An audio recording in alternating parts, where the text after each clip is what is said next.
क्योंकि राहुल गांधी तो चिंता जता रहे, कह रहे हैं बिहार की जनता जो लगातार पलायन करती आई है उनके हक की बात कर रहे हैं, चुनाव जीतेंगे उनको रोजगार देंगे। तो जहाँ जीते हैं वहाँ क्यों नहीं दे दिए? मतलब 2014 तक ये लोग सत्ता में रहे हैं तो 2014 के बाद बेरोजगारी आई है, उनके समय में बेरोजगारी नहीं थी। भैया तुम्हारे बाप ने सब कुछ बर्बाद कर दिया तो तुम अब रोजगार देने आए हो? भैया चंद सीटों के लिए कांग्रेस और लालू यादव ने पूरे बिहार को डिस्टर्ब कर दिया। एक बारी अब नीतीश बाबू कभी इधर होते कभी उधर होते, कौन भरोसा करे? कोई नेता कोई सपने दिखा रहा है उसके कहने भर से हो जाएगा। अगर इतना ही दिखाना होता तो अब तक पूरा भारत सोने की चिड़िया नहीं होता। तेजस्वी यादव को ही बनाओ, उसी को पूरा सत्ता दो, कम से कम 5 साल बिहार चलाए तो सही। अगली बार उसको कंप्लेन करने का मौका ना मिले। भैया नीतीश कुमार जी इंजीनियर हैं, प्रशांत किशोर बड़े पढ़े लिखे, एक पढ़े लिखे दिल्ली में भी आए थे, दिल्ली का बेड़ा गर्क करके चले गए। कांग्रेस वाले जो हैं वो कन्हैया कुमार को प्रोजेक्ट कर रहे हैं। एनयू से वो भी पढ़े लिखे हैं, मतलब इतना पढ़े लिखे हैं कि अब लोगों के पास इतना टाइम बचा कि वो बिहार जाएंगे, वहाँ से पानी चुराएंगे और लाके दिल्ली में बेचेंगे। यही तो पढ़े लिखे लोग हैं।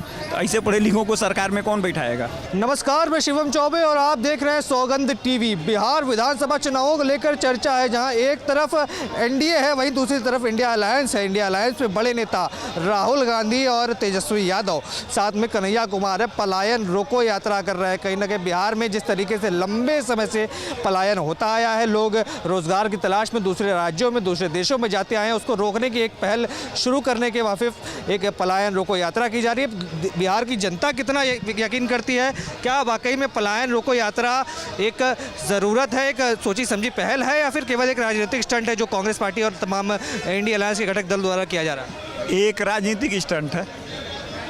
वो लगता है राजनीतिक स्टंट है, क्योंकि राहुल गांधी तो चिंता जता रहे, कह रहे हैं बिहार की जनता जो लगातार पलायन करती आई है उनके हक की बात कर रहे हैं, चुनाव जीतेंगे उनको रोजगार देंगे। तो जहाँ जीते हैं वहाँ क्यों नहीं दे दिए? जहाँ जीते हैं वहाँ क्यों नहीं दे दिए? मतलब 2014 तक ये लोग सत्ता में रहे हैं तो 2014 के बाद बेरोजगारी आई है, उनके समय में बेरोजगारी नहीं थी।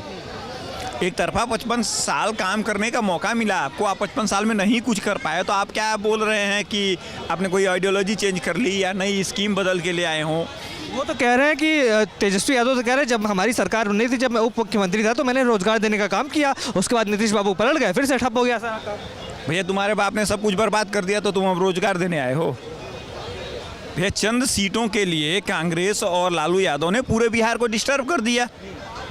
डिस्टर्ब किया कि नहीं किया? आप लोग तो पैदा नहीं हुए हैं, हम लोग तो ट्रेवल किए हुए हैं। उस टाइम कहा जाता था कि बिहार पार होएगा मतलब कलकत्ता पहुंच गए, बिहार नहीं पार हुए इसकी क्या गारंटी थी? भैया सूरज भान हो, सिद्धार्थ सिंह रहे हों, उस टाइम शहाबुद्दीन रहे हों, जितने लोग नाम गिनते जाइए, पूरा माफियाओं का ही तो राज चलता था। क्या लगता है आज के समय में कितना बदलाव देख रहे हैं? नहीं, आज के डेट में तो बिहार में माफिया नहीं है ना। कौन सा है? कोई नाम चर्चित नाम है तो बताइए। कहीं ना कहीं तो नीतीश बाबू भी क्रेडिट लेंगे, कहेंगे कि हमारी सरकार थी इसलिए दिया। पर मेन अहम मुद्दा जो रोजगार का उठाया जाता है, कहा जाता है बिहारी आज भी इतना सक्षम होने के बावजूद क्यों दूसरे राज्यों में पलायन करने के लिए मजबूर हो जाता है, दूसरे देशों में जाने के लिए मजबूर हो जाता है? भैया देखिए, पलायन इसीलिए हो रहा है कि वहाँ पे इंडस्ट्री नहीं लगा सकता कोई। इंडस्ट्री के लिए वो माहौल चाहिए ना भाई, जब वो माहौल आएगा तो लोग जाएंगे। तो 2005 से नीतीश बाबू हैं, एक बारी अब नीतीश बाबू कभी इधर होते कभी उधर होते, कौन भरोसा करेगा? इस विधानसभा में क्या लग रहा है, इधर रहेंगे या फिर से पलटी मार के आरजेडी की तरफ निकल लेंगे? भैया वो तो बिहारियों को डिसाइड करना है ना, वो तो हमें डिसाइड करना है कि हमने क्या चाहिए। अब कोई नेता कोई सपने दिखा रहा है उसके कहने भर से हो जाएगा। अगर इतना ही दिखाना होता तो अब तक पूरा भारत सोने की चिड़िया नहीं होता। क्या लगता है बिहार में एक बार फिर से नीतीश बाबू आएंगे, या फिर बिहार की जनता चाहती है कि कोई युवा मुख्यमंत्री बने, चेहरा बदला हो, बिहार को एक नया नवेला मुख्यमंत्री मिलना चाहिए? देखिए, जब तक बिहार की जनता इसको नहीं डिसाइड करेगी तब तक बिहार का भला नहीं हो सकता।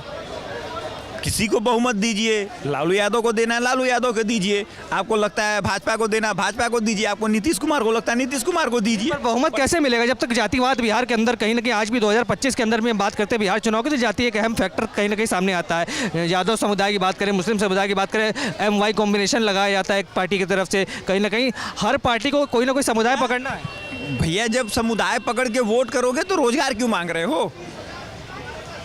वोट देने के टाइम तुमको अपनी बिरादरी चाहिए, तुमको इस्लाम, किसी को इस्लाम चाहिए तो किसी को यादव चाहिए तो किसी को जय श्री राम चाहिए, तो भैया रोजगार उन्हीं से मांग लो। आपको क्या लगता है इस बिहार विधानसभा में क्या परिणाम देख रहे हैं? एनडीए देख रहे हैं या फिर इंडिया अलायंस इस बार कुछ कमाल करके दिखाएगा बिहार के? देखिए, बिहार में जो पार्टी 150 सीटों के आसपास लड़ेगी उसी की सरकार बनेगी।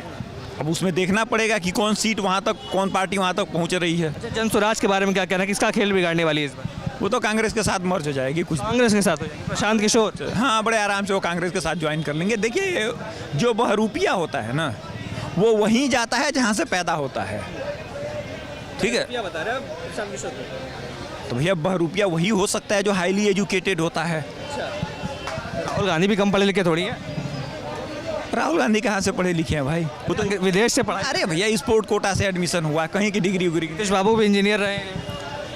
तभी तो बहुत सारा विकास कर लिया 20 सालों में। बहुत कितना विकास कर लिया बिहार का आपके सामने। आपके हिसाब से कौन सरकार बनाना चाहिए, कौन है बिहार का भविष्य? जो भी बने पूर्ण बहुमत के साथ बने, चाहे लालू बने चाहे नीतीश बने, बहुमत। जो चाहे लालू हो चाहे नीतीश हो, तेजस्वी यादव को ही बनाओ, उसी को पूरा सत्ता दो, कम से कम 5 साल बिहार चलाए तो सही। अगली बार उसको कंप्लेन करने का मौका ना मिले। भैया नीतीश कुमार जी इंजीनियर हैं, प्रशांत किशोर बड़े पढ़े लिखे, एक पढ़े लिखे दिल्ली में भी आए थे, दिल्ली का बेड़ा गर्क करके चले गए। ठीक है, जवाहरलाल नेहरू कितने पढ़े लिखे थे आप भी जानते हैं, अच्छा बुरा जो किया सबके सामने है। मोदी जी हाईली एजुकेटेड नहीं हैं, प्राइवेट स्कूल से पढ़े हैं ना, स्कूल जाके नहीं पढ़े हैं ना। उतना बढ़िया लीडर है आज की डेट में, जिस हिसाब से उन्होंने मेंटेन किया है देश में। गरीबी का मुद्दा तो नहीं, लेकिन बिजली सड़क पानी ये मुद्दा ख़त्म किया ना। देश के जो 3 मुद्दे थे उसको तो उन्होंने ख़त्म कर दिया है। आज बिजली और सड़क और पानी के बारे में कोई बात नहीं करता। और जब तक हम लोग जहाँ तक देखें हैं कि बिजली और सड़क पे ही बात होती है कि हमारे यहाँ पुल बनवा दो, हमारे यहाँ पोल गड़वा दो, हमारे यहाँ बिजली ले आ दो, ये मुद्दा ख़त्म हुआ ना। तो एक सरकार की 10 साल की इसकी उपलब्धि मानेंगे ना। पूर्ण बहुमत की सरकार है, चाहे जिसकी भी आए, चाहे जिसकी भी आए, ठीक है, उसका बनना चाहिए और वो सरकार होनी चाहिए। अब आते हैं कांग्रेस वाले पे। भैया अब कांग्रेस वाले जो हैं वो कन्हैया कुमार को प्रोजेक्ट कर रहे हैं। एनयू से वो भी पढ़े लिखे हैं भैया, तभी तो कह रहे हैं कि लोग बिहार इसलिए बिहार का डेवलपमेंट हो रहा है कि यहाँ से लोग पानी चुराने आ रहे हैं। मतलब इतना पढ़े लिखे हैं कि अब लोगों के पास इतना टाइम बचा कि वो बिहार जाएंगे, वहाँ से पानी चुराएंगे और ले दिल्ली में बेचेंगे। यही तो पढ़े लिखे लोग हैं। तो ऐसे पढ़े लिखों को सरकार में कौन बैठाएगा? आप अपने एजुकेशन को समझिए कि आपके देश की एजुकेशन की क्या हालत है और कितने करप्ट लोग हैं। ठीक है, कि किसी ने कह दिया कि रूह अफ़ज़ा पे जिहाद पे, तो लोग लगे फ़ोटो दिखाने कि भैया हम तो 75 साल से पी रहे हैं। ठीक है, मैंने पूछ दिया भैया 75 साल तो तुम्हारी उम्र नहीं है, तो तुम पी कैसे रहे हो? तो मेरे को ब्लॉक कर दिया। मतलब बिहार में एक छत्र राज्य की वजह से देश के पत्रकार हैं जाने माने, मैंने उनको टैग करके पूछा कि सर 75 साल आपकी उम्र नहीं है तो आप 75 साल से रूह अफ़ज़ा कैसे पी रहे हैं? ऐसा ब्लॉक मार दिया मुझे। तो इस देश में वो लेवल देखिए, आपके देश में जो पत्रकार या मीडिया ओपिनियन वाले हैं उनकी हालत क्या है। एक और मज़ेदार उदाहरण देता हूँ। हमारे देश में एक नेता है ममता बनर्जी जी, ठीक है, एक गवर्नमेंट पे भी, कोर्ट पे भी और इस देश की राजनीति पे, तीनों पे एक साथ प्रहार होगा। वो कहती हैं कि भारत की सेना हमारे क्षेत्र में आ गई है, हमारे ऊपर आक्रमण करना चाहती है। ठीक है, हमें भारत से अच्छे संबंध चाहिए, हम सुप्रीम कोर्ट का सम्मान करते हैं, लेकिन हम शिक्षकों की भर्ती में उनकी सैलरी जारी रखेंगे। हाई कोर्ट के जितने जज हैं वो सब बिके हुए हैं। उसके बाद वो इस देश की मुख्यमंत्री हैं और केंद्र सरकार बोल रहे चुपचाप हाथ पे हाथ रख के बैठी हुई है।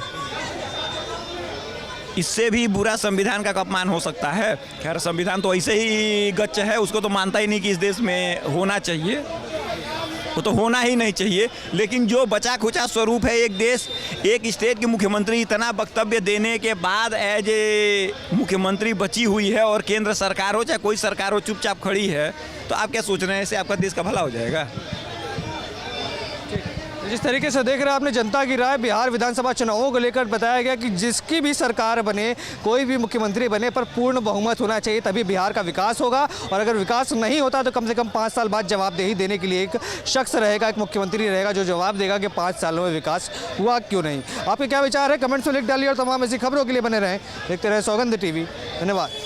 आप देख रहे हैं सौगंध टीवी, सौगंध वतन की।